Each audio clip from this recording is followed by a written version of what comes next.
What's up, Nope? Hey, Eddie. How you doing? Good. How you doing, buddy? No topic off limits, nothing is safe. WeirDopes are here, so try to be brave. WeirDopes coming at you. WeirDopes, are you dope too? WeirDopes coming at you. WeirDopes, are you dope too?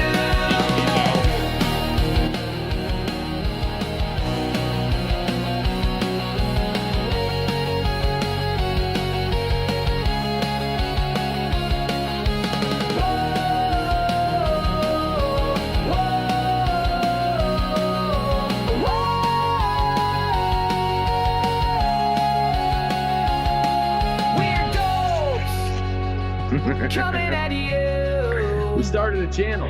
WeirDopes, laughing. are you dope? Got so No. WeirDopes, coming at you. WeirDopes, are you dope? You can do it. Mm.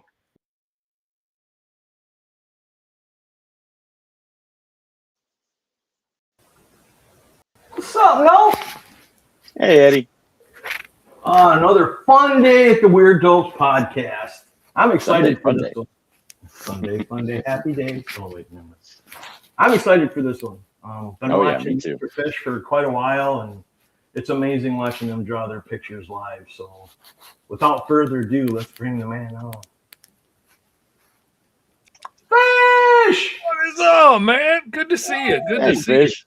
Good to see you. you How too, is it brother. going, guys? It's going It's great. going good, man. Yeah, So what's Excited. new in the world of fish? Oh man, I have been busy.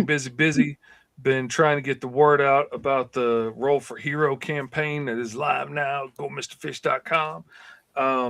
I have been working on lots of stuff, and then I kind of got distracted yesterday and made a whole like animated video for the character that Esteban created on our backer only live stream on Friday, where we're already rolling up the characters that are going to be in the mini comic that we're creating with the backers on our Kickstarter, which I'm really excited about. This is going to be wild. This is going to be fun. We got the Kickstarter right now for the Roll for Hero Handbook, which goes along with our show on Wednesdays, Roll for Hero, where we roll up all these awesome kinds of characters back here. And this handbook gives you tables and charts and stuff so that you can roll up prompts for your own characters, and it'll give you your alignment. You know, are you a hero or a villain? What's your motivation for doing this? What's your origin story? Like, are you a failed experiment by a mad scientist, or did you discover this thing yourself? Did you create a bit of tech that gives you this power? Are you an alien lost on Earth? And then you get to roll up for all your powers, and then you get to throw the modifier in there, which is my favorite part. It's like throwing a monkey wrench in the whole thing at the end, and you find out that your powers are secretly killing you, or you're being hunted by the people that created you, or your power actually comes from your suit alone and you're powerless without it, or whatever the modifier is. I love it. But along with the handbook, we're also making a mini comic with the backers. So everybody that's backed for even like the $5 digital tier gets to get in and hang out with us. We do live streams 3 times a week now for the backers that are backer only. You can come hang out in those streams, and we've been creating characters together, and you get to shout out ideas that we end up incorporating into the characters. Like, most of the names have come from friends in the comment section. We came up with some really cool stuff, and my buddy Esteban created a character on Friday's show. He ended up naming Rubber Hose after the Rubber Hose animation that they used in the old cartoons like Mickey Mouse. And it's this stretchy dude that has gravity manipulation powers and energy absorption and all this stuff. And he's a hero in training who's being trained by a much more serious hero. And this is a very silly kid who's having a lot of fun with the powers. And as I was trying to make videos and stuff, I was trying to prep stuff so that I can make an update on the Kickstarter and show off the characters, and I can make videos to say, hey, you need to go MrFish.com right now, and you need to sign up for the Kickstarter so you can help make cool characters like this. I kind of got distracted and I kind of got off track and spent like 8 hours yesterday making a whole like animated little short about rubber hose. And you know, what are you going to do? Sometimes the creativity just goes off on its own little tangent. Oh, that's awesome. Esteban was super excited to see it, and I already posted it on my social medias and stuff. We can share it here if you want to. Yeah, go for it. Let's see. It is just a short little guy, but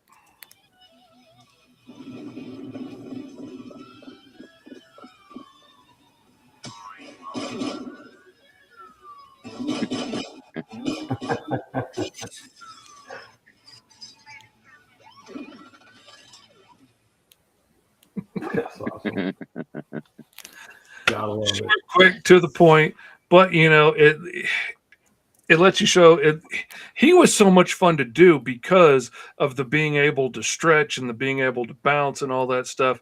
I could do a whole lot of fun animation with just a few points of movement and not have to draw a million frames or make a character in a billion pieces to have to move them all. And so that was really cool and really fun. Thank you so much. I'm glad you like the animation style. Uh, it's called As Quick as I Can Get It Done because I knew I didn't need too much time on it. But also, I've learned from experience that when I make some of these assets, I'm probably going to want to reuse them. So I went ahead and drew like some pretty decent generic bad guys that I could reuse again if I need to, showing off another character. And so I tried to think it through, and like the bank and all that stuff I made in a way that hopefully I could reuse some of those pieces for different things. And I really wanted to see if I could get that view of like dropping in on the bank and bouncing through the hole. That was a real challenge for myself, just to see if I could pull that off in Clip Studio, which, you know, isn't necessarily the best animation program, but it worked. Rubber Ruckus. Now, see, that's a good name there. You need to be in the comment section on our live streams yelling out stuff like that, because that, oh, that's a good one. I dig that. That's a good one. Oh, man. Yeah, because You on guys your come live up with- streams, you let the audience participate, right? We can. Oh, give yeah. some ideas and. Oh, yeah. Even on a regular show, we love having the audience participate and yell out ideas. And we love having the audience play along. So, you know, anybody who makes a drawing can post it online with the hashtag Roll for Hero, ROLL4 Hero. And surprisingly, nobody else is using it. So if it shows up in the algorithm at all when we search for it, then we can find it pretty easily. And we like to share stuff on the show that people have drawn and show it off and encourage everybody. And some of the folks that are like fighting to be the first comment every Wednesday when we go live, some of them will put out like 10, 15, 20 characters a week sometimes. It is nuts. Like, I thought I was fast, but these dudes just be cranking out characters. You know, I still got comic book pages and stuff to do during the day and bills to pay, so I can't just make up cool characters all day. But oh, you succeed, man. You succeed, Sniper Panda. I'm telling you. That's a good one. But yeah, I love the letting the people in the comments help out. And that's actually the thing that I'm the most excited about with this live streams with the Kickstarter, is the giving back to the community aspect, because we are doing the entire comic book on live stream. So we are spending like 3 sessions doing character creation. Monday morning is going to be our last one on character creation. Then we're going to put all the characters up for a vote on the Kickstarter, and people can vote, and we're going to pick which characters are going to be in the final mini comic. And then like come Wednesday, we're going to start working on plotting out the script and stuff. And then we're going to write the script. Then we're going to start laying out the pages and doing the lettering and the penciling and the inking, all the way through printing, binding, trimming, packing, shipping. The whole Kickstarter is going to be done on live stream. So you can follow along and have a front row seat to ask any questions you've ever had about what it's like to make comics. And, Wow. you know, we're going to be making little ash can sized comics, particularly because this is something that's easy for just about anybody to be able to do at home now. And if you don't have a printer yourself to do it on, you can do it on a Xerox machine or something. Like, it's not hard to get access to be able to do this yourself. And it's the easiest way to get your foot in the door and try it out, you know, not have to have giant overhead to try your story, see if people like it, share it out there, get a cheap table at a local con, at a local library or something, and sit out there for a day and try and sell your books. You know, you don't know if it's going to work or not. And then, like Esteban at his first show, he flat sold out of the grub. And it was so fun getting to watch him at his first show and watch him hone his pitch and stuff like a Ginsu knife salesman. And by the end of it, man, he had that thing down to a razor's edge, and he was just slinging books left and right. Some people can write really awesome books and realize they don't like people, and they don't like cons, and they don't like sales, and they don't like all the other stuff that comes with this. And that's okay. You know, not everybody does. If I had my choice, I would never be on camera again, and I would just be in my chair all day cranking out comic books. But you know, you've got to go on podcasts, and you got to be on TV, be on the YouTubes and the TikToks, and be like, hey, it's your Uncle Fish, and you know, pitch it so that people know who you are, so that they will come check out your books. So, you know, Got to spread that word, man. mhm. Sure. We'll do our best to get you some subs. Yeah. Oh, I hope so, man. It's oh man, this comic's going to be cool already. The characters that we've created thus far are really neat. Like, I created a villain. Oh So, gosh, Baron pop Asunder. up I forgot the last part of his name. any of them there on the. Yeah, these are all the guys that we did on our first season alone on Roll for This Hero. is just the first season. Yeah, this is just I the gotcha. first season. And they are some awesome characters in there. And almost every single one of these, we want to do a book about. Like, we would love to do a mini comic every week when we get done with the show about, you know, like American Eagle up there in the corner hanging on, and Medusa here with the gloves, and Mystic Medic over there with the magic. He's one of my favorite characters. Like, the idea of this EMT that goes out on calls in a world where you don't know if you're pulling up on like a gunshot wound or a knife fight or a vampire bite or a zombie attack. Like, you don't know what you could be going into, and he has to be prepared for everything. And you could be working on somebody when they turn into a zombie on you or something, like having to be prepared for all of that. Oh, nope. Turns out it was a werewolf after all. You know, having to be prepped for all of that seems like really fun story. And like, you know, just how hard and miserable and exciting that job would be really fun. I could tell that story for years and have fun with it, but we can't do all of them and, you know, do jobs for clients and pay the bills and, you know, keep a roof over my kid's head and put out 137 books in 7 years like I have. So have to pick and choose. But this is an opportunity to create new characters for the mini comic. I created this crazy evil cult leader who's supposed to be releasing this ancient abomination from this interdimensional portal, but he kind of doesn't want to. He wants to do just enough to keep this elder god happy, so he keeps giving him power.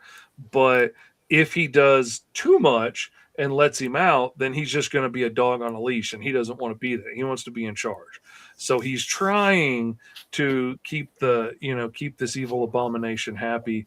But, you know, what happens if that abomination starts talking to your second in command and your henchmen and trying to get them to finish opening the portal and let him through? And can you keep this entire cult under wraps and keep them under your will? Or is somebody going to try and go above your head and, you know, let the master out? And then Esteban has created like a ground level private eye who's an alien who can absorb people's DNA and mimic them and mimic their powers and all this stuff. And the thought of like, what if it ends up being the street level private eye going against this giant like interdimensional cult that has very Indiana Jones and the Temple of Doom vibes to me, like this one dude going against this massive, supernatural power and all these cultists and stuff. Oh, that could be cool. And then, this weekend we created Rubber Hose, and I created this dude who ends up being like not a bad guy, but like an outside of the law mechanic who subsidizes keeping his grandpa's mechanic shop open by like putting freeze rays in the headlights of your car, or fixing your death ray, or doing mechanical gigs on the side that are less than legal. And he has this power of inspiration to lead people, but he can also use it to like intimidate people. So when people come in and try and like take advantage of him, he can usually bluff and keep them at arm's length. And if not, he can generate force fields. So that's the last ditch effort to be able to protect his boys. But the thought of like the shenanigans that would go down in his shop would be really interesting. But it's going to ultimately be up to the fans. The link to go check it out, GoMrFish.com will take you right to the Kickstarter, or you can type in Roll for Hero with the number 4 in it, and it'll take you right there. And then, of course, my YouTube channel there, you should absolutely subscribe to that, because our weekly Roll for Hero is a whole lot of fun. Thank you, Lorena. Appreciate Paste it there in the chat too. So Lorena subbed up for you, so we got you on. So, Mr. Fish, do you remember what got you into comics? Man, I always grew up with comics around, because like my brother and sister were 8 and 10 years older than me, so there were always like their old comics laying around. And it was just, by that point, by the time I came around, it was just commonplace. Like if I was good at the doctor, then when we went to the pharmacy, Mom would get me one of those like plastic bags with like 4 or 5 old back issues in it, and I would get that as my being good gift and open it up. And I still remember to this day, my first comic I really loved was a issue of the Incredible Hulk, and it took me years to find it because I couldn't read when I had this issue. So I didn't know like the villain's name or anything. I knew what he looked like, and I remembered a lot of the images out of it, but it didn't even have a cover by the time I can really remember anything. Like the cover was long gone by then. And then it hit me one day, they only put out 12 issues a year. So I just went back and went through like the early 70s until I figured out what issue the Hulk it was. And then that became my like holy grail to hunt down when I was at cons. And I finally found it a couple of years ago, and that was really exciting. And it brings back so many memories flipping through it and seeing that, these old images that spurred my imagination. But I always had like Spider-Man and Batman and all that stuff around. And the thing that really set my trajectory in stone was the first episode of Scooby-Doo with Scrappy. And I hate Scrappy-Doo. I hate comic sidekicks. Scooby-Doo and Speed Buggy are the only comic sidekicks I've ever been able to stand. But anyway, on that first episode, I'm sitting there like, in my t-shirt and underwear, eating Fruit Loops in the floor in the shag carpeting, watching this on the TV Saturday morning. And the first adventure they go on, they're helping a comic book creator whose superhero has come to life. I think it was like the Blue Scarab or something, and he's turned evil and he's breaking into places, and the mystery crew has to come in and figure out what's going on and save the day. And when I found out that you could have a job where you go to an office every day and you draw superheroes all day long, I was done for it. That was all I was ever going to do after that point. And yeah, I was pretty much set after that. That was my goal in life. That's so cool. That and the Goonies. Man, the Goonies killed me. I wanted to be Data so bad when I was a kid, and I wanted that jacket so bad. And my mom was a brilliant saint of a woman, and she realized she promised to take me to the junkyard to get all the equipment I needed to build a jacket, but I had to give her a detailed set of plans of what I needed first. And so, because she knew if she just took me to the junkyard, I was going to bring home every cool thing I found, and I'd be bringing home like fins from a '67 Chevy and stuff, swearing I would find a way to use it, and the house would be full of junk. And so I started drawing out the plans, and then they kept getting more complicated. And then Inspector Gadget comes out, and now I got to figure out how do I mount a lawnmower onto a football helmet so that I can make helicopter blades and fly around on my head. And then, it just keeps going. And then I get into Iron Man comics, and now I got to figure out how to fly and how to design repulsors. And then eventually I realized I was never going to find a magical power source that would be small enough to carry on my body to be able to power all this stuff. And it was more fun to just draw it. So I was like, okay, I give up on trying to make this a reality. I'm just going to focus on superheroes. And that really got my artwork so much better by that point, because I had to work on technically drawing for a long time. And it really helped me out a lot. And now this is what I do for a living. It was shortly after that I actually started making money as an artist, like drawing people's D&D characters on the bus in junior high for money. And that has been my job ever since. I've worked as an artist in one form or another.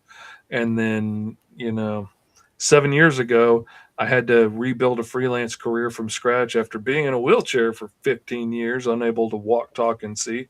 And when it came time to start over, I could have done a lot of things. Like I love sculpting. I thought about doing a sculpture channel on YouTube and hopefully, after a few months, get some commissions coming in and be able to make some money.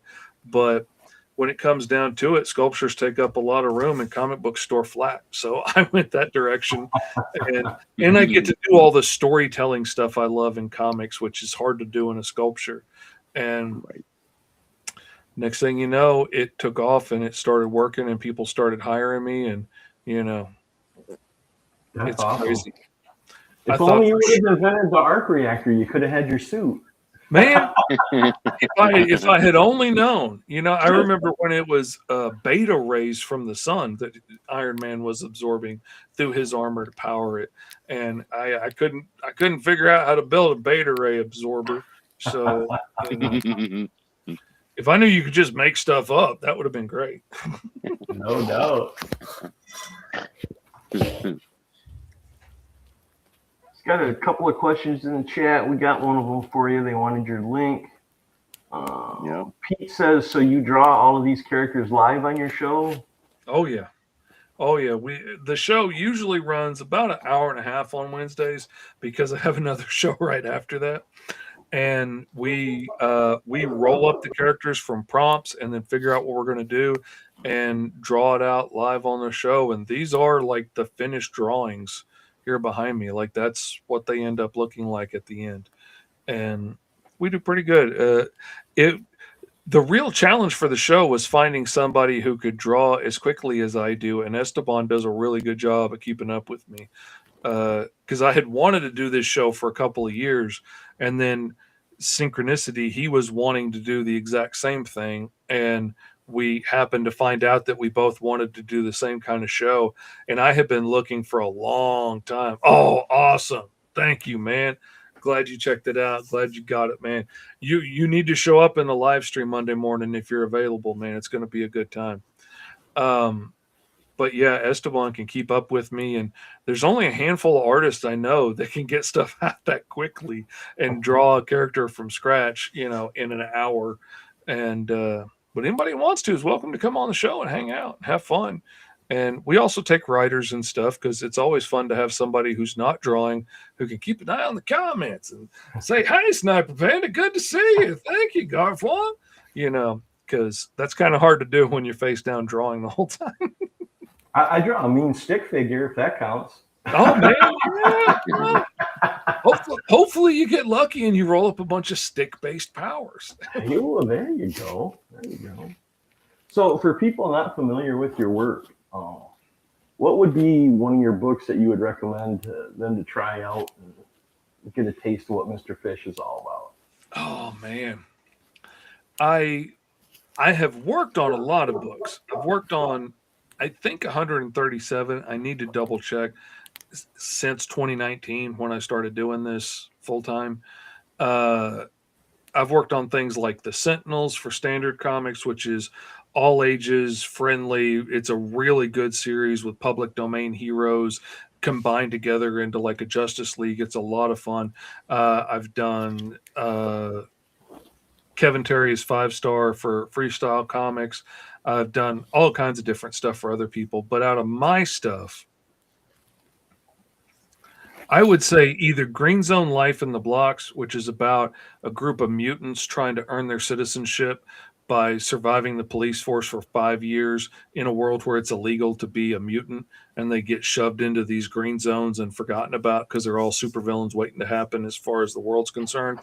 That's very gritty and painful, and like you can't win for losing. Just shows how hard the deck can be stacked against somebody like that.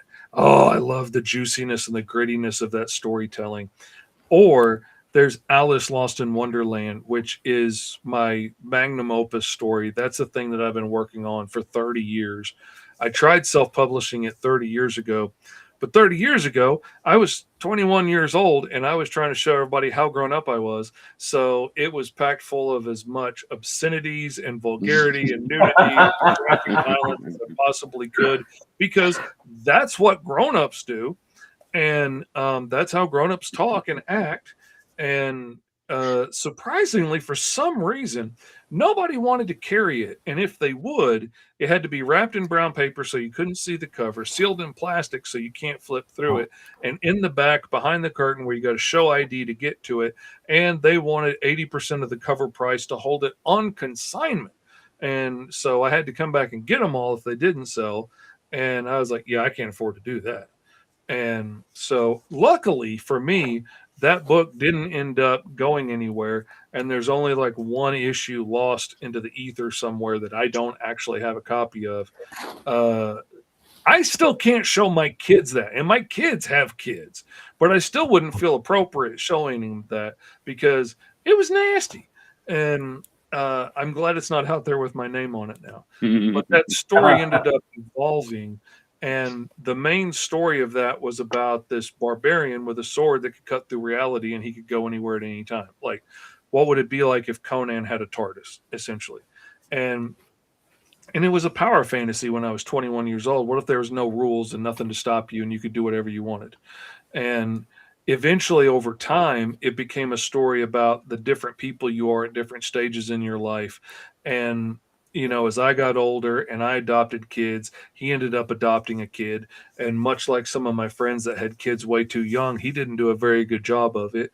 And he tries to be her buddy and take her on adventures and stuff. And she ends up growing to hate him eventually and becomes his biggest villain, hunting him down. And, you know, all this time travel cyclical nonsense and all this generational trauma stuff gets added into it. And now we're telling it from her point of view, and we did a little bit of surgery and changed it to her being Alice, and he is now the White Rabbit, who's this time traveler who disappears into holes and is always on the run from people hunting him, and everything fit together so neatly.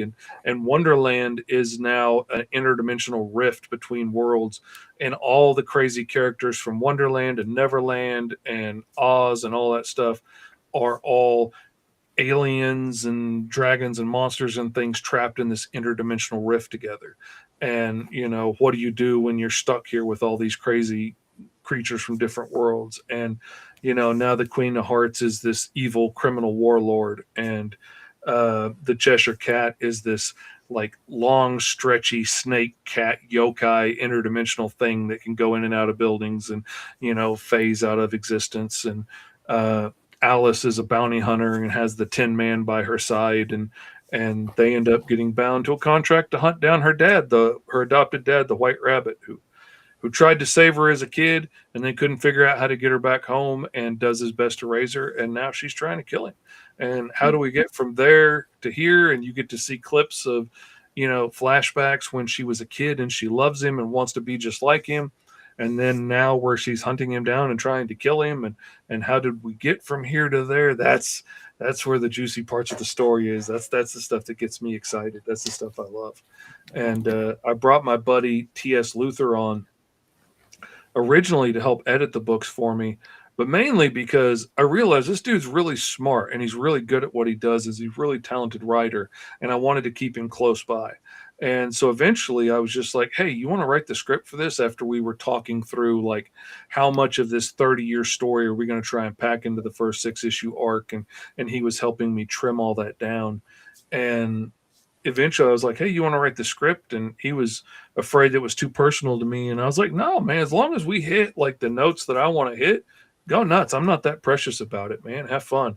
And I'm telling you, man, the layers of flavor that this guy brings to it. Like, it's like I already cooked a pretty mean pot roast, but man, this dude be seasoning it and searing it beforehand and getting that little extra crust to it, and puts that little extra zhuzh in there. And, you know, oh man, it just sings when it's done. And he adds all this emotional stuff in there that I would have waited an extra issue or two to show off. And, you know, shows Alice, you know, breaking down and crying and then turning around and laughing, and shows side characters going on side quests and, you know, having these little adventures and rallying the crew. And we're going to survive this just to see calamity happen. And I never would have wasted like 4 pages on those characters having a side quest. I would have had more fighting between like Alice and Captain Hook, and, you know, more lasers and swords and stuff and dinosaurs, and but that little side trick was so exciting, and it just really fleshed out the world so much. And he brings a lot of beauty to it. And the collaboration process of, you know, here's my idea, and he's like, okay, yeah, let's do this and do that here. And I'm like, oh, and if we did this, and we just start bouncing off of each other, and next thing you know, I'm adding like 6 pages to the story because I got this cool idea to add on. And yeah, sometimes the books end up a little bit longer than they should, but man, they're so good. Alice is my do a director's joy. cut. I'm really proud of her. Yeah, an extended. Or is that where the edition fishtails come from? Fishtails was my attempt to recreate the original anthology book that I tried doing 30 years ago. And I wanted to do like, here's a little bit of Alice each month, and then leave room for other people to come in and tell stories too, and give us all a chance to shine. That was the goal for that. I really wanted it to grow and do more. The problem was, and TS helped me see this, I was doing too much at one time too fast. And I tend to work very fast. I tend to be kind of ADD, and I run at 100 miles an hour. And so I was putting out Green Zone, and then I got out like 2 or 3 issues of the Mighty Caw, and then I put out Fishtails. And, you know, I had done 2 issues of Fishtails before some people had even heard about the Mighty Caw, the Cro-Magnon at all. And, you know, it just, I had already done it and figured nobody cared and walked away to do other stuff before most people had even found out that it happened, because I tend to go so fast. And he was like, you need to pick one thing that you love and really just focus on that. So he was like, which is it? Is it the Mighty Caw? Is it Green Zone? What's the story that you really want to tell? And I was like, well, really, the only reason I'm doing any of this is to tell the Alice story, because that's the one that I really want to tell. Like, I got into comics to try and make a path, lay a foundation so I could tell that story, because that story has everything from my life and my heart and my imagination and all the things I love tied up into one thing. And it has crazy cyclical time travel stuff, and it has all kinds of interdimensional stuff and all kinds of awesome aliens and sci-fi and fantasy and adventure and pulp magazine and generational trauma and just everything that I dig in a story in one big, beautiful package. And if I'm going to do anything with my life, that's the story I want to tell. And he's like, well, why aren't you telling that one then? I was like, I don't know, because I'm stupid. I thought you were supposed to do 100 different things. I had 100 different ideas. Why not? And he's like, no, dude, you need to focus. Like, people can only, and I realized this a while back. in my career, people have to be able to compartmentalize you. You know, if they can't put you in a little box in their brain, they forget you. And for years, I tried to be the guy that could do everything in graphics. And I learned how to do everything from design your business cards to make your sign to plaster it all over your vehicles to doing screen printing on your t-shirts when you open your business to, you know, painting a mural on the side of your building to carving a giant chili dog to go out in front of your building to advertise what you do. I could do everything. I could even do glass etching if you needed me to. And when you can do all of that, there's no box to put you in and people forget you. But if you're the mural guy, they know who to call when they need a mural. If you're the logo guy, they know who to call when they need a logo. If you're the screen print guy, they know who to call. If you are the comic book guy, they know who to call when they want to do a comic book. And I actually went on a TV show at one point after I had a crippling neurological disease, still do, that put me in a wheelchair for 15 years, and I was out of work. And most of that time I was bedridden and couldn't walk, talk, or see half the time. My kids are fluent in grunt because my jaw will be locked shut sometimes and I can't talk. And once things started to settle down a little bit and I got on a mix of meds that helped, and I learned some techniques from other people dealing with this disease of how to surf the waves rather than try and fight against the ocean. Life started getting a little easier and I started doing a little more work. And then, you know, next thing you know, it was time to start looking for work. And I actually went on a TV show that's supposed to help neurodivergent people find a job. And a lot of the specialists I talked to all said the same thing about what I had been doing in my career so far before that, before I got crippled. And when you do too much, they don't know where to put you. And if they can't put you somewhere, they forget you. And so when I had to rebuild a freelance career from scratch, I was like, okay, we're picking one thing and sticking with it. And I picked comics, and it's been pretty successful so far. Unfortunately, I didn't learn the lesson in comics until more recently. And so I kept trying to do a bunch of stuff in comics. And I've done a bunch of cool stuff, and I still like doing cool stuff for clients. But as far as my stuff, I need to be like the Alice Lost in Wonderland guy and the Roll for Hero guy. But, you know, pick a lane and stick to it so people can remember who you are. That's the best tip I got. Yeah. Good advice. Next question.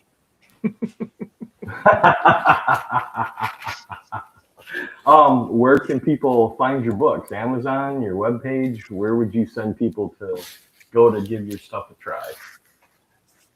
It's supposed to be on the TikTok shop, but I have not made a sale there in months and months and months. So I don't know if something is broken on the other end. Everything seems to be working on my side. But you can go to MrFishComics.com. Everything is Mr. Fish Comics. All my social media is Mr. Fish Comics. YouTube, Facebooks, Twitch, everything. Blue Sky, LinkedIn, everything's Mr. Fish Comics. And MrFishComics.com has all of my back issues for sale. You can buy everything there and get it sent out to you. And then, you know, Go Mr. Fish will always take you to the most recent thing I'm working on. So it will be Roll for Hero as long as it's active. Then it'll be late pledges for Roll for Hero. And then it will go into the pre-launch page for Alice Lost in Wonderland 4 after we finish with this. So that's a good one to know too. But MrFishComics.com will take you right to buy all my stuff. And you can check out Green Zone Life in the Blocks, The Mighty Caw, the Cro-Magnon, which is like a bloody Saturday morning cartoon. Bird Barbarian killing his way across the galaxy. Not incredibly deep, but a lot of fun. And Alice Lost in Wonderland, my baby, my precious, precious baby. Now, are these all ongoing? Yeah, I mean, right now, Green Zone just hit the trade, and it's being published nationwide by Comic Press. They picked it up after the Kickstarter for the trade, so they're getting everything printed, and we're waiting on that to come in, and then it's going to be shipping out to the distributors, and it's going to go worldwide in, like, you know, Barnes and Nobles and Books a Millions and all those things, and be able to be purchased all kinds of places. and we're going to see how well that does. I'm hoping that helps bring in a new crop of fans to Green Zone, and we can continue that and keep going, because there's about 10 years worth of stories that I would like to tell there, and we didn't get to hardly any of it. My original publisher, I don't think they believed me when I told them I wanted to do a book every other month. I think they just nodded their head and, yeah, kid, sure you will. And then all of a sudden I started throwing all these books at them, and they were not prepared to put those out that quickly. And when it takes 6 months after the Kickstarter to order the books printed that were finished before the Kickstarter started, there's no way I can do a book every other month that way. If they're, and they grew so fast, they weren't ready for what was going on. So Green Zone got stalled a little bit because of that. We hit the 4th issue last year, and we put out the collected trade, which is like 200 pages long, I think, almost. It has all kinds of extra stories and cool stuff in it. And depending on how well the trade does, I would love to continue Green Zone on. The Mighty Caw is absolutely going to continue, but for right now, I'm focusing on Alice. I want to get the first 6 issues of Alice out, and then I'm going to go back and do some more Mighty Caw.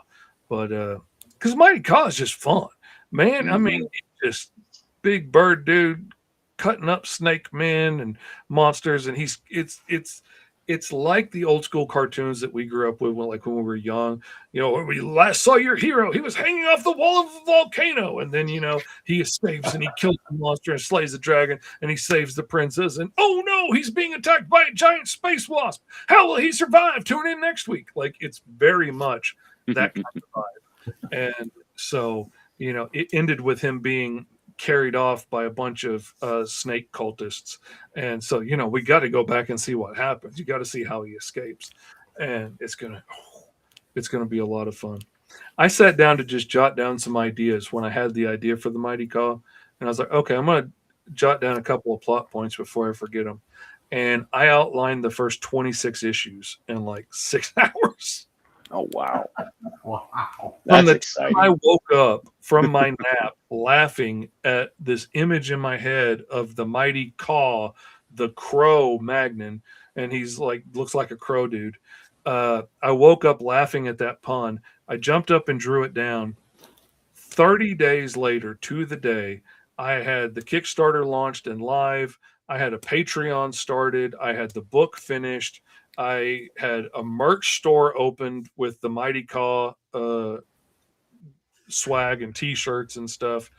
Yeah, it went really quickly on the Mighty Caw, and he's so much fun. He's just so much fun to draw. I want tank tops when that one comes out. Oh Kickstarter. man, I need to do that. I need to put some tank tops in the option. I never thought about putting tank tops as an option. Mhm. I appreciate that. Take suggestions. You ever think Bandanas even? Oh, I had I did a ball cap on I think the last or the next to the last Alice, and I only sold a handful of them, but I'll do it again. I'll do it again for sure. I've got one. Well, if you got any somewhere. left over, let me know. I might grab one off you. It was pretty cool. It's got like Cheshire on the front of it with this big nasty smile and his tongue all stuck out and everything. It came out really cool.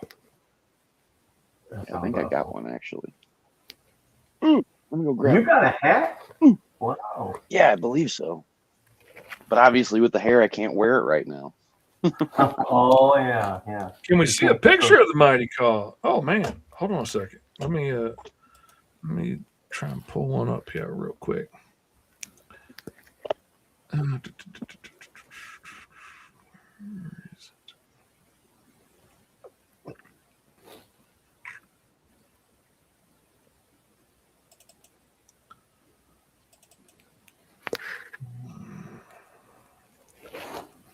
Caw.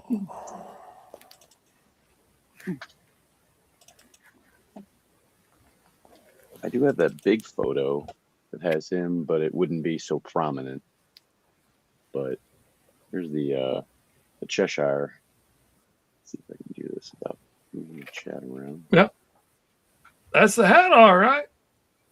Very cool. That's cool. So I I did that image specifically. I've got 2 images of him that are identical in the outline, and one of him is looking all pretty and happy and all like innocent, like me, and then the other is his vicious side. And if you really pay attention to the Alice books, you'll notice that you only ever really see him vicious when he's behind Alice, when she's not looking directly at him. When he's in front of her, he's always like, "Oh, poor innocent little me." No, never. And you only get a hint of it, but once she turns her back, you see the multiple rows of teeth going down his throat and everything, and just how vicious a thing he is. I've got the Mighty Cow pulled up here if you want to show that Okay. on my shared screen.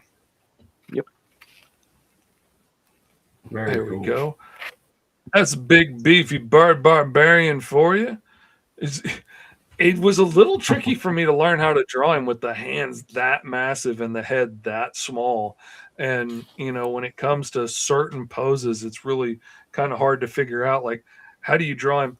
Because he's wearing a mask. His hair is all feathers on his body hair, and his wings are connected to him. But he has a mask that he wears over his face, and it gets taken from him at the very beginning of the first book. But anyway, so like drawing him in issue 2 or whatever, where he has to put that back on, was really tricky to figure out how to do it. Oh man, my computer's lagging. Slowing down. Turn off some of this stuff I got going on here. Oh, can't turn that off because that's what we are. But yeah, there's a brief little rundown at the first of the book that tells you about how he was a slave in the battle arenas, and he's fought his whole life and became the deadliest warrior in the galaxy. And then that ends up causing an accidental slave rebellion amongst the Cro-Magnon slaves, because they are the biggest and strongest of the bird people on this planet, but they're also considered the stupidest and lesser life forms, so they're kept as slaves. And Ka, actually, if you get the bookmark that I give out at conventions, it shows you like how he got his name as a kid.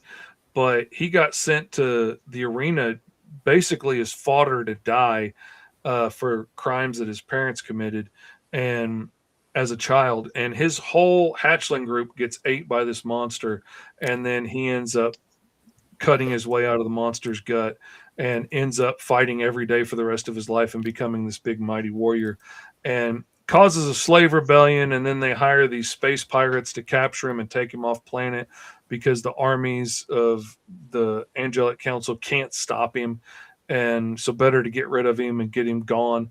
And so the pirates catch him and put him in this impenetrable tank, and he can't move anything but his head, so he just starts smashing his head against it until he ends up cracking the impenetrable tank with his skull, and then breaks out, and hilarity and chaos and carnage ensue. And it gets bloodier and bloodier. My favorite part is him killing 2 guys with both hands tied behind his back, and he has one hand tied behind his back through like the whole first issue, and doesn't break free out of this until like the end of the second issue, I think. And then you finally get to see him out of this containment suit that's designed to hold his wings and stuff down, and keep him weak, but it doesn't really work. He's so much fun. He's so brutal, and he's so easy to write because there's no like complex thinking things through. There's just like having a barbarian in D&D. Yeah, he's gonna fight. He's gonna win. He will not back down to anything. And that's the thing. He would have gladly stayed a slave in the arena for the rest of his life if they hadn't tried to force him to bow to, show who was in charge. In the very beginning, if I can get it to go back to it here, the Angelic Council, trying to quash the slave rebellions, brings all the Cro-Magnon slaves into the arena and brings Ka in chains and tell him to bow in front of, his betters. And when Ka says he bows to no man and he breaks free of his chains, he never would have caused a rebellion if they would have just left him alone. but he's way too arrogant to bow to anybody. And so, he breaks free and, ends up causing a lot of carnage and chaos. And you get little snippets in each book of like what happened in that time. And then it just keeps going. And the dude kicks that dude's head off. But this one right here, all right, I'm showing you too much of the book. We don't want to buy this one. But when this dude comes at him with a knife, both hands still tied behind his back, mind you, and he flips over him, wrapping this umbilical cord around dude's neck, and then stomping on the tube and just pulls until he snaps dude's neck and pulls the umbilical cord out of his throat and lungs. Like, that's just so much fun. It's not kid friendly. I know he looks sort of like He-Man on the cover, but he's covered in blood for a reason. And I always warn people when they go to get the book that, like, it depends on what your kids are used to. Like, my grandbabies have grown up watching The Walking Dead their whole life, so I don't mind showing them the Mighty Caw. You might not want to show the Mighty Caw because there's a lot of people with their heads in different locations than their bodies, or their heads turned the wrong direction, or their insides on the outside. And, if that's not okay for your kid, then they don't need to be reading this book. This is aimed at an older crowd, that wonders what He-Man and Thundercats would have really been like if they'd really cut loose, and that's more of what this is. And it's just fun. It is just fun. It's short fun. There's puzzles and games in every book. Like at the end of the first one, he's trying to find the captain that's on the bridge, and it ends with a maze at the end that shows where Caw is and where he needs to get to. And in the next one, he gets attacked by the hellhounds of hyperspace. And when one of them shoots out one of their long spike-filled tongues and wraps it around his arm, we're like, oh no, this hellhound has decided to die. And then there's a puzzle page where you got to figure out, and the tongues are all twisted. You got to figure out which one of them decided to die. Which one of them's going to die first because they decided to attack Mighty Caw. And, I want to tell you what happens to that hellhound. I really do, because it's beautiful and it's chaotic and it's horrible. But I'm going to let it be a surprise because it's as vicious as you could possibly imagine. He's brutal, and I love him. I think it's cool that you add games and stuff at the end. That's awesome. Yeah, it's through the book. Yeah, I sprinkle them all throughout the book. And I've taken that into Alice, and now I've started hiding like puzzles and QR codes and stuff inside the book of Alice. So some of the QR codes are really easy to find. And like the very first one I put in, there's a wanted poster for Rabbit in issue 2. And it has all kinds of puzzles and stuff to solve on there that all basically say the same thing. And there's an easy to find QR code that takes you to a funny video that basically says the same thing as this wanted poster, that we got to kill the rabbit and your dreams will come true. And there's one that's hidden in there that only like 5 people have found so far. And if you find that one, you get a recorded message from Rabbit to Alice. And I've done a series of like 3 of these messages now, and they're hidden in the books. And if you can find them, then you get a bigger glimpse into what's going on and who Rabbit is and how much he actually really does care about Alice and how much he's tried his best. And as a time traveler, he can go back and like leave these messages in places where, I know we're gonna, I'm gonna say something I'm gonna regret here, so I'm gonna stick an apology here for you to find, and things like that. Or go back and leave a warning, like, I know what you're thinking, don't do it. And so, if you can find them, it's a really cool little added extra bit to the story of Alice Lost in Wonderland. But that's for people like me that will get to the end of the video game and then go back to level 1 with all those new powers that you got and figure out what was behind that shiny metal wall that you couldn't destroy when you were level 1 and get the extra little token that's hidden back there and complete all the little side quests and get all the little extra doodads. Like, I enjoy doing that stuff, so I like putting stuff like that in there for people to find. If you don't like doing that, you can totally enjoy the books on their own. Like, we've been doing mini comics along with. I usually have one handy. Oh, wait a minute. Here's one. No, that's not one of the Alice ones. But we've been doing mini comics with the Alice Lost in Wonderland story. Can't believe I don't have one handy. That I knew I had one handy. We've been doing mini comics with the Alice Lost in Wonderland story that follows Alice when she was a little girl going on a whole little separate adventure. And if you've been getting the mini comics along with the main comics, then you will know that there have been a lot of changes in Wonderland and Neverland since this time to now. If you don't get the mini comics, the main comics are still freaking awesome. They are so cool. But if you get the mini comics, you get to see a little bit more of what's going on. You get introduced to some different characters. You get to see how much things have changed since she was little to where she is now. It shows there's just so much awesome stuff in there. And there's like cybernetic dinosaurs and stuff. So you can't beat that. Lots of fun stuff in the mini comics. And I like doing all the extra little stuff. I like making life hard on myself, essentially, is what it is. Oh, awesome. Oh, I forgot to say the Mighty Ka bundle and Alice are both on, and Green Zone, I think, are as add-ons on the campaign. So if you want to get any of those, you can go to Go Mr. Fish right now and get the whole thing in one bundle. And I'll even pack it up like one of those old bags of comics that I used to get when I was a kid, put them all in one thing for you and bundle it up all nice and neat. And I enjoy that. I sell bundles at cons that will have like variant covers and stuff bundled together in one group, and and it'll have stickers on it telling you what it is and everything, just because that stuff's fun. We can go the extra measure. Why not do that? Right. I've had a lot of people comment on like my packaging and stuff, which you've seen for sure because you got the stuff. Mm-hmm. And I will put like DTF prints on the outside of the boxes and stuff. Even the Gemini mailers will have, like little me's, thank you for all your support. And, I will print up stickers and stuff on my label printer and put inside to remind you that, hey, you could sign up for the next campaign now, yada, yada, yada.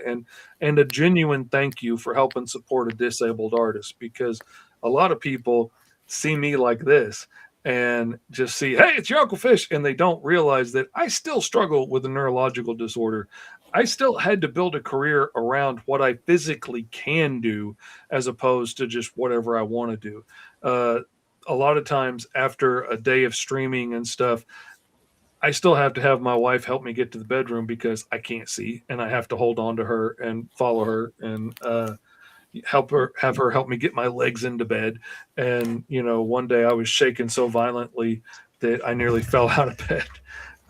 It's still not easy, but it's all a lot better than it was, and I'm grateful for it. That's amazing that you've everything you've gone through, and to have such a outstanding career going. I mean, your stuff is phenomenal. I love watching your shows every week. Yep. It's amazing what necessity will do. and I love it because I'm doing what I always dreamed of doing. And if it hadn't have been the necessity of needing to survive, I wouldn't be doing what I love right now. If anybody would have given me a job on that television show that I did, any of the advertising agencies that I applied to, if any of them were willing to risk it on the guy with a neurological disorder that may not be able to drive Wednesday and may not be able to talk on the phone Tuesday, if they'd been willing to risk it, I would have taken that job 10 times out of 10, and I would not be doing indie comics now. I'm doing this because I had to build something from scratch. And funny enough, the TV show that I was on edited the ending together to make it look like one of those companies offered me a job when they didn't, which kind of hurt my feelings because I was hoping maybe somebody that saw it would offer me a job. But why offer me a job if the TV show said I got one? Oh. But in the process, the library that they took me to teach a class to kids on designing characters, which is basically what Roll for Hero is now, I went and did that. And as a thank you, they offered me a free table at the local Comic-Con. Well, if I got a free table, I need something to sell. So I ran my first Kickstarter for T-Man and Hyperstrike, my very first book that I did about a superhero team with Tourette syndrome and ADD, like I grew up with. And I did it mainly just to encourage kids growing up with Tourette's like I did and help them, see the positive aspects that come with it, like being able to crank out books really, really fast, and not focus on the stuff people are going to make fun of, and find the hero in yourself kind of stuff. Be brave. You're awesome the way you are kind of vibes. And I made it. I took it to the Comic-Con, not expecting to sell a copy. And I sold out everything that I brought to the show, which really surprised me. And since then, I got really busy drawing everybody else's books, and now I'm back to doing my own books again. And it's been crazy. I wouldn't have had all this. I wouldn't have had a job all through COVID drawing superheroes and stuff and keeping my kids fed and keeping our house during that time if it hadn't have been for that TV show getting me a chance at the library and a free table. And I wish they would have filmed that and shown that instead of me getting a job I didn't get, and show me build something myself out of nothing. But, it is what it is. And I'm proud of what I've accomplished, and I am eternally, eternally grateful for everybody in the comments and here with me today that have been big supporters of what I've been doing and get the t-shirts and stuff, because that right there is what has allowed me to keep feeding my kids and keep a roof over our heads. And thank you very much. I appreciate it, because I couldn't do it without the support of people like you, and I really am grateful for it. Yeah, absolutely. Awesome. Do you? One last question. Do you do commissions, or do you sell prints or anything? Or 100%. I just recently started doing prints. I took prints to my very first show that have turned into a stream of fan art videos that I've been doing on my TikTok and stuff. If you've been following me on social media, you've probably seen a lot of them, because I did a whole lot of them before my last show. And so I made some prints of those that I've got available. I need to put those on the website. I haven't done that yet. I've been kind of busy making books and Kickstarters and stuff. But yeah, I do that. And I do commissions all the time. If you need a variant cover, or you need a pinup, or you need your character drawn, so you can show it to other artists, I do that. If you want a whole book done, absolutely talk to me. I do whole books for people all the time. I am sitting right now with absolutely nothing on my schedule. Lots of people talking about wanting to get books done and wanting to hire me for this, that, and the other, and absolutely nobody pulling the trigger right this second. So right now, I'm wide open if you want anything done. Hit your Uncle Fishy up, and I will hook you up. But I also, if you do want to do a book, I have a tiered payment process where, like, there's full price if you want to do a page at a time, or you want to do 2 or 3 pages at a time, something like that. I have my regular page rate. If you can prepay for 5 pages or more, I have a discount rate. If you can prepay for a full book at one time, there is a discount, a big discount rate of like $50 off per page, because that lets me work so much faster. And when I'm working with my flatter and stuff, I can just crank out penciled pages all day long, and I don't have to wait on one page. Because if we're doing a page at a time, I have to pencil it, send it to you, wait for you to get off work and approve it, whatever. I'm stuck with nothing to do. Now I'm out looking for another job to fill up the next couple of hours until you get off of work and approve it. And then I can move on to the inks and hope I get them done before you go to bed and you can approve them. And then I can color it in the morning maybe. It makes one page take forever. And I'm looking for other jobs along the way. If you can prepay, then I can just start knocking out the penciled pages, and you can approve them at your leisure. When you get off of work, you can approve 10, 15 pages, whatever, and say, yes, these are all good to go onto inks. So hopefully by the time I get done penciling, you've at least got 6 or 7 or 10 pages approved that I can start inking. And then I can start burning through the inks, and, hopefully hopefully I don't run out of penciled pages before you get a chance to approve them. And then I can send all those on as soon as you approve them to my flatter, and she flats them overnight while I'm sleeping. And then I wake up to flatted pages in the morning, and then I can start burning through colors. And working in that process has let me get the process down so much faster. The first time I hired her for a job to flat for me, I had a month and a half scheduled to do that book, and we got it done in 12 days. And that was amazing. I was like, what do I do with all this extra time? I got like a month free. My wife was like, you need to do one of your books, which is where Green Zone happened. And 100% because I hired her, I got to do Green Zone. And I've been using her on every single book ever since. And I'm incredibly, incredibly spoiled to having her. If I have to do a job that I just like, if it's a little thing I bid out too cheap and I can't afford to hire her to flat it, the whole time I'm grumbling to myself, what kind of idiot decided to take this job? I'm having to flat my own stuff like some kind of savage. Oh, I'm better than this. I deserve better working conditions. I'm going to talk to I'm quitting. Oh my goodness. Oh, my artist can be a grumbly old cuss sometimes. I underbid this one big time. And don't get him started on the writer. Oh my God, he will go on for hours about the writer. What kind of idiot thought we needed to put a gigantic 40-story snake in this thing? How many scales that is? Why does every shot have to be a 3-point perspective? Oh, that's awesome. I actually have one of your commission pieces here loaded up in the reel. Oh, yeah? Yeah. Oh, man. Oh, that one brought me so much joy. Oh, my God, that was so fun. Was that you? That one? Yeah, this was me. Oh, man. Yep. Oh, because you put out that short saying that the story about you writing into Mirage Studios saying that you could do better than your guys' artists, and I just laughed so hard. So I was like, well, I couldn't pick something for a commission at the time, and it was just perfect timing. Man, that commission right there brought me so much joy. That was so much fun to do. That is probably the most fun commission I have done in a long time.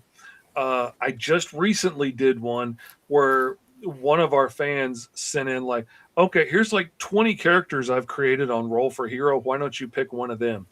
And I ended up doing like 5 of them in a pinup because it was so much fun because he did them all on Roll for Hero. But the Cybernetic Samurai Schnauzer, I absolutely love because me and my buddy, we just fell in love with the Ninja Turtle comics. And when we saw that they were from this new studio, Mirage, that wasn't Marvel or DC, that had already turned us down for being kids who can't draw, we decided we were going to hit them up, and we came up with this completely original, not a ripoff at all idea, and sent it in with a letter, like you said, telling them how, the artists you have working on Ninja Turtles suck, and we're way better, and you need to hire us. And, if you don't hire us to replace Eastman and Laird, then you need to hire us to do our completely original book, Cybernetic Samurai Schnauzer, not realizing that Mirage Studio was only 2 guys, Eastman and Laird, running it. We had no idea. We thought we were going into a big, publishing firm. And so, yeah, every time I see Kevin Eastman at a con, I want to ask him if he remembers that letter. I have not gotten the guts up to ask him yet.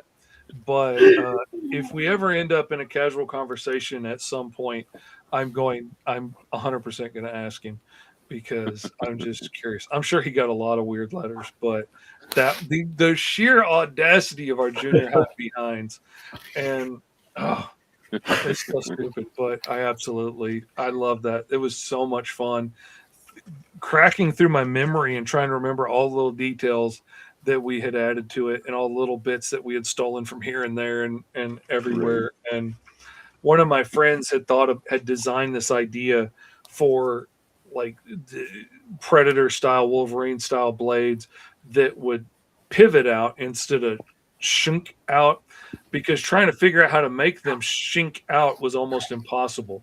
But putting a bolt through a blade and making it flip out, that was actually doable. And so he came up with that idea, and I absolutely stole his idea and put it on the Schnauzer. And and the goggles may or may not have been slightly Cyclops inspired. And we just God, it was such a fun age, man. We came up with such weird, goofy stuff, and the whole world was open, and Ninja Turtles just broke everything open and showed that you could do anything in indie comics, which is what made me fall in love with indie comics. And that's where you get your Cerebus and your Judge Dredd and Grendel and radioactive black belt teen hamsters, and just all the weird stuff was happening out there, and you could tell any story, and that excited my imagination to no end.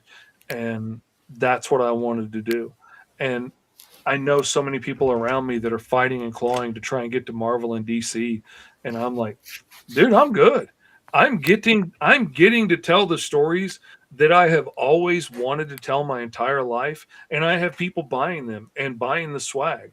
And I've got some fans that come in and buy like the full library tier every campaign, and have gotten the entire library of my books a dozen times at this point, and give them away on their live streams and stuff. But they love my stuff and they're supporting, and they will message me after a new book and be like, "Oh, I figured it out. I know who Rabbit really is, and this is the." And I was like, "Man, that's a good idea. I wish I had thought of that." I wish I had been that clever. That's really good and relatable. Man, that's a good idea. Man, I wish I could steal that. Man. Oh man, I had this one dude come to me with this idea that the leader of the Nexus Order is actually Rabbit's dad, and Rabbit stole the sword from him, and sort of like you took your dad's car on a joyride and never came back, and now your dad's like hunting you down, trying to get it back. And I was like, that's honestly a way more relatable story than the nonsense I came up with. like everybody could associate with that idea, of your dad being mad and, wanting to get back at you for what you did. That was totally relatable instead of the whole time travel cult nonsense that I did. But yeah, what are you going to do? I like time travel cult nonsense too. And in my stories, as a caveat, like the way that I explain around the paradox issues is because, by my belief anyway, the way I feel about time travel, and it's as real as you can prove. So this is what I believe on it. Like, if I spent my whole life thinking that JFK's assassination was the worst thing in the world, let's say, and I devoted my life to building a time machine so I could go back and stop it, and I go back and stop it from happening, and he doesn't get assassinated, and eventually it comes out about him in Maryland, and he gets kicked out of the office in disgrace and leaves, and he's the first fallen president, blah blah blah, then I have no reason in my life to build a time machine to go back and stop his assassination. So that doesn't happen. So it goes back to the way it is. In my mind, it causes this paradox that keeps you from being able to change anything. And so to get around that, my characters, there's a handful of people that are untethered in time.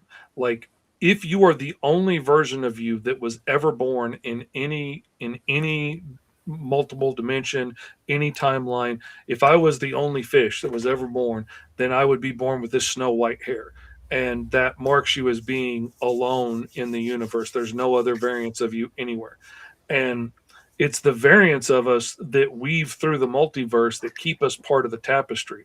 So if you go back and change time and that whole tapestry gets rewoven, then you get rewoven with it, and now you've always lived in a world where this thing has happened. And when you're untethered, you're kind of like a speck floating on the outside of that tapestry. And when it gets rewoven, you just see everything change, and you're essentially unaffected. And so that allows them. Alice has this bright white hair. Rabbit has this bright white hair. There are some other people that you see in the first issue. And in some places, when they see reality changing like that, they're considered priestess and and demigods, and in other places they are crazy homeless people screaming that you had a purple mohawk yesterday, but you don't remember that because time changed and you don't remember having a purple mohawk yesterday. And so, this guy's the only guy that sees it and you think he's crazy. When Rabbit was on the run from this time worshiping cult who wants to capture him and figure out what it is about him that lets him go back and change time and not die, because every time they send their guys back to change time, the timeline gets rewritten and their atoms get scattered throughout the multiverse and they die. So, how does he do it and survive? Because they want that power so they can change time and history to be what they want it to be. And so they focus their whole life. This whole planet has built their planet into one giant ship and one giant furnace to generate this time field so they can travel time, but they can't survive the process. So they're hunting down Rabbit to get the power from him. And when he's on the run with the time cultist chasing him and he sees this little girl with white hair playing, he snags her up and takes off with her, because if he leaves her behind, they'll just take her and they will figure it out from her. He can't let that happen. And by the time he gets far enough away and gets away and survives, he can't find the way to get her back home. And so he ends up trying to raise her. But, that's a fun, interesting way to put the caveat on there of how they survive. Also, that's why we go gray as we get older, because as the more variants die, the more our hair turns white. So, eventually, if I go pure white, I'm the only fishy left. And if I want to time travel at that point, my elderly butt can.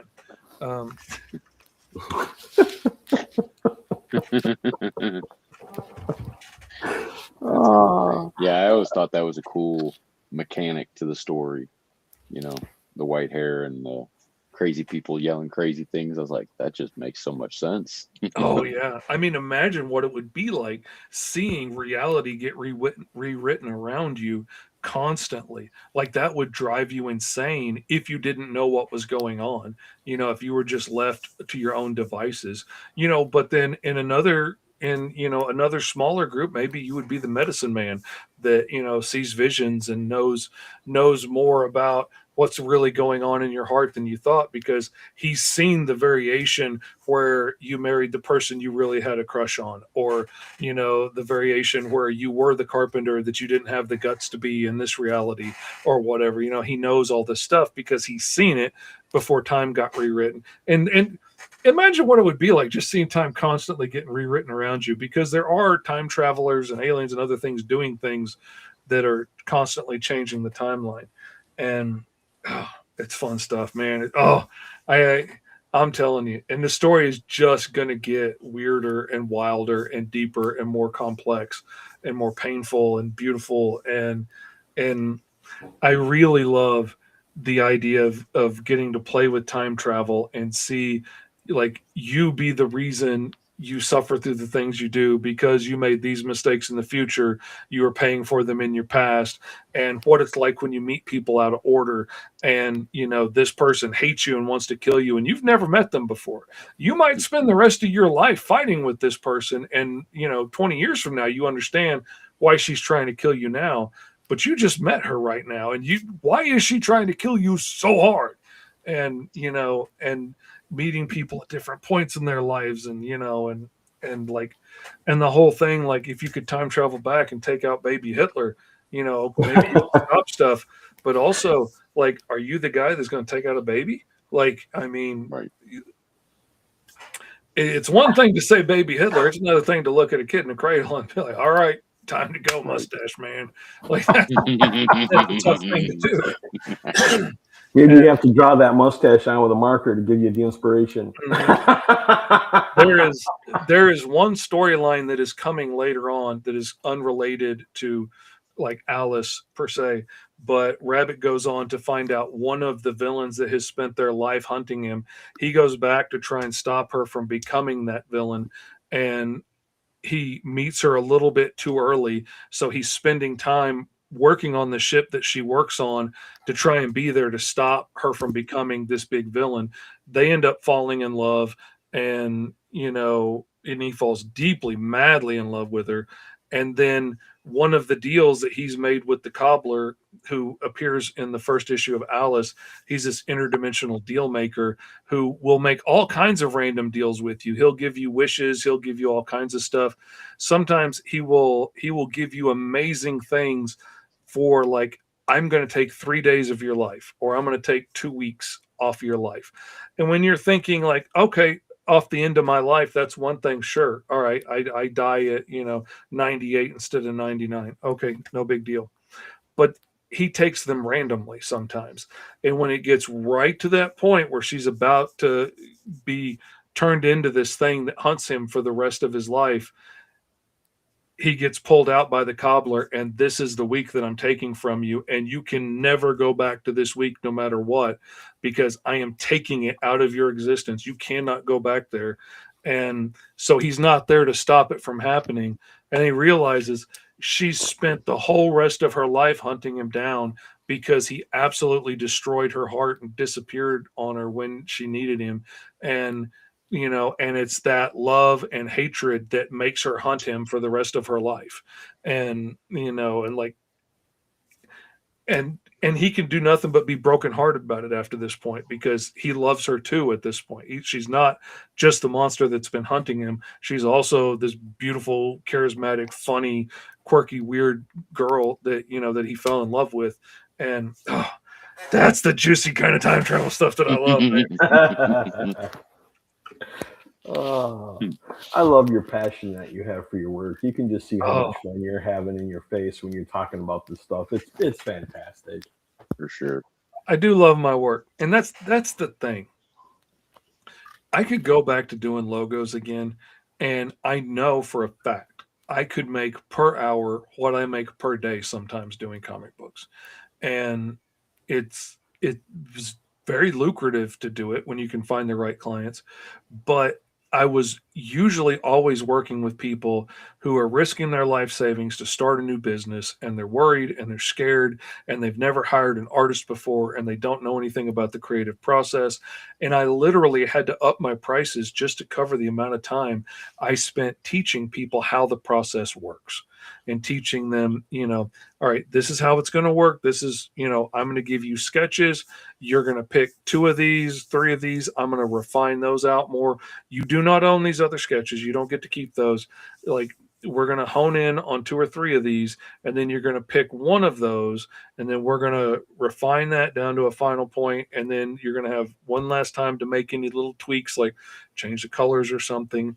I'm going to start rendering out all the files. And then, if you need more revisions after that point, that's going to cost extra money. Like, okay, great. And we get to that point. They love it. It's perfect. Render out the files. And then they show it to their sister. And now we need to go back and change everything. And they don't understand why that's going to cost more money. And like, that's what I spent the whole time teaching you. Like, that's why I put so much time into telling you how this is going to work, was that after this point, it costs extra money. The show your sister time was back here, not after I've made 200 versions of this file so that you can use it in any version that you could ever possibly need it in. And so I change it, and now they showed their neighbor. And quote, one time, the neighbor says, "Blue is too gay. So now we have to change it." And you don't understand why it's going to cost more money. Because I'm going to invest hours going back and recreating all these files in every color format, in every size, for every possible option you're going to need. The wide one to go at the top of your letterhead, the stacked one that's going to fit real nice most of the time, the little one that's going to go in the corner of your YouTube page, all of those logos all over again in this whole different color scheme. Oh, now we got to change the lettering again. Oh, now we got to do this. Oh, now we got to do that. They have to do all these files over again. Why does it cost more money? It's so frustrating. It's like teaching a kindergarten class, and it's like, okay, we're going to pull out the paste today, but we're not going to eat the paste because paste isn't a food. And you don't put paste in your mouth. So when we pull out the paste, what are we not going to do? Put it in our mouths. That's right. We're going to put it on the paper and not in our mouths because we don't eat paste. So pull out the paste now. But remember, we don't put it in our mouth. Tommy, why do you have the paste in your mouth? It is not food. Like, it's just constantly going over the same thing. Now I work in comics. I'm always working with either professionals or dedicated amateurs that have spent a lot of time working on honing their craft, that are experienced at hiring artists. They know what to ask for. They know how to ask for a revision if they need something changed, not make it 25% more awesome. That doesn't mean anything. I already gave you what I think is awesome. If you don't think it's awesome, I need to know why and what you want me to change. I'm always working with which corner would you like me to change? and people are always so ecstatic when they see my stuff.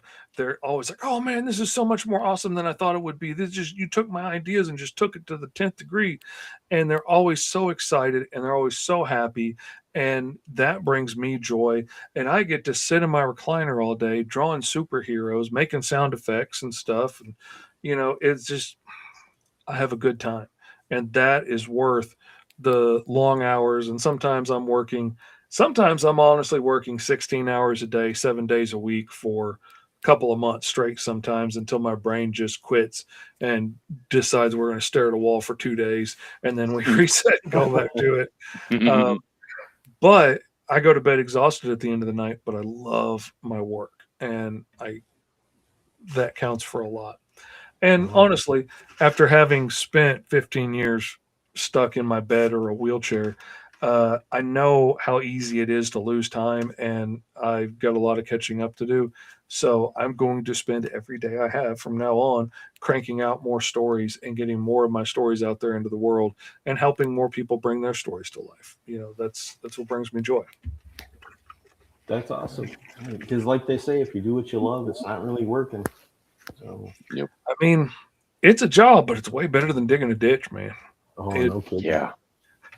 I have people ask me all the time, like, what do you do when you get artist block? Like, and you just don't feel like drawing? Like, I get up and draw anyway, because the mortgage company don't care if I feel like drawing today. They want the money. They want that money at the first of the month. So I got to get them pages done so I can pay myself so that I can pay them. So yeah, having kids and a mortgage is a real good motivator. I don't have the luxury of having artist block. Oh man. But that's also like what I use Roll for Hero for. Like, sometimes I just want to draw something for fun, but I don't have an idea. I'll roll up a new character, and it's always fun and weird and wild. There's only been one time I rolled up a character and I couldn't crack it. I came up with a whole lot of cool designs, but they were all very problematic for one reason or another. I had rolled up, essentially, like an ancient god has picked you to, be their avatar, and they're imbuing you with this power. And it was to be a were animal, and I rolled up gorilla, and and so you turn into a gorilla and are their avatar on Earth to do their bidding, sort of like Thor, but a lot furrier. And so I was looking through it, and I was like, oh man, there's this Nigerian gorilla god of justice, and he lashes out at those that take advantage of people, and he smites the wicked. And like, that would be awesome. And the more I drew out several cool renditions of it, but I was like, I can't have a Nigerian guy turn into a gorilla. I cannot be a white guy making a Nigerian guy that turns into a gorilla. That does not work. And I was like, well, I can make him white. And no, I'm not going to be the white guy that has a white savior go in and get powers from an African artifact that should be going to somebody of color. No, I'm not going to do that. And I was like, I'll just pick somebody else random. I was like, I'll make him Korean or something. And I was like, and then I thought of all those like Japanese propaganda posters where they're drawing them to look like monkeys. Like, okay, nope, can't do that one. And just the more I fought with it, I just couldn't crack it. I ended up changing the animal to a bear and came up with this really awesome character that I then realized looked exactly like one of my friends' Russian bear characters. And well, I can't do that one. I couldn't quite crack it. The only thing that has come to mind, I was talking it out with my son, and it gave me an interesting idea, was he asked the question, what if, like, instead of Banner turning into the Hulk, what if, the character is Banner, and when he gets hurt or there's injustice or something goes wrong, the Hulk shows up behind him, and the Hulk just shows up and appears. This avatar of this ancient god is tied to you. And so when you experience injustice, like you were descendant of the high priest or something, then this god's avatar comes and starts laying waste to stuff. And so you would have, a lot of the problems that Banner has of like feeling responsible and stuff, but it's not you transforming into it. It's just wherever you are is dangerous. And that could explain like why you have to run away from your family, and why like maybe his dad abandoned him when he was young because I can't be around my kid and have, this gorilla of vengeance show up, and and then dad dies, and now you're the avatar of this thing suddenly, and this gorilla just starts showing up everywhere, injustice happens around you. That might, maybe, but I don't know, it still feels a little bit touchy for the very white guy to be doing. So I am closer. I think I'm closer, but I ain't cracked it yet. That's the only time it's got me. But I care about hurting feelings. I can see why. Well, when you have a family like mine that is every shade of brown in the crayon box, from one end to the other of the spectrum, and people coming from a lot of different backgrounds, it makes you much more sensitive than I used to be about like when people start, when people make characters, from indigenous tribes, or when people make mixed characters, or when people make black characters and stuff. It makes me much more conscious now because I'm thinking of the people in my family that, and what their experience has been with some of this stuff. And so I think about it much more deeply than I used to think about it. Cool. Well, this is fun, Fish. I mean, I could sit here and babble comics with you all day. I obviously can too. Thank you very much for coming on and talking with us. Oh, 100%, man. This was a lot of fun. If you ever want to come back, it's an open invitation. You just let us know, and we will work it out. And thanks, everybody, for in the chat. Please show Mr. Fish some love. Sub to his channel. Support his Kickstarters. Come and watch his shows because they really are a lot of fun, especially when you toss ideas out there and throw them a curveball. It's a lot of fun.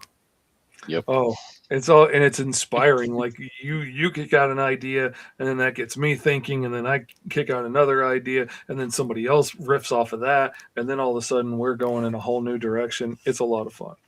Mm-hmm. Absolutely. So what do you think? Should we call it? Sure, I'm good. Alrighty.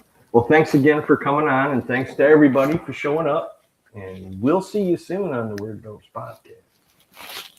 All right. Start dropping everybody out. See everybody later.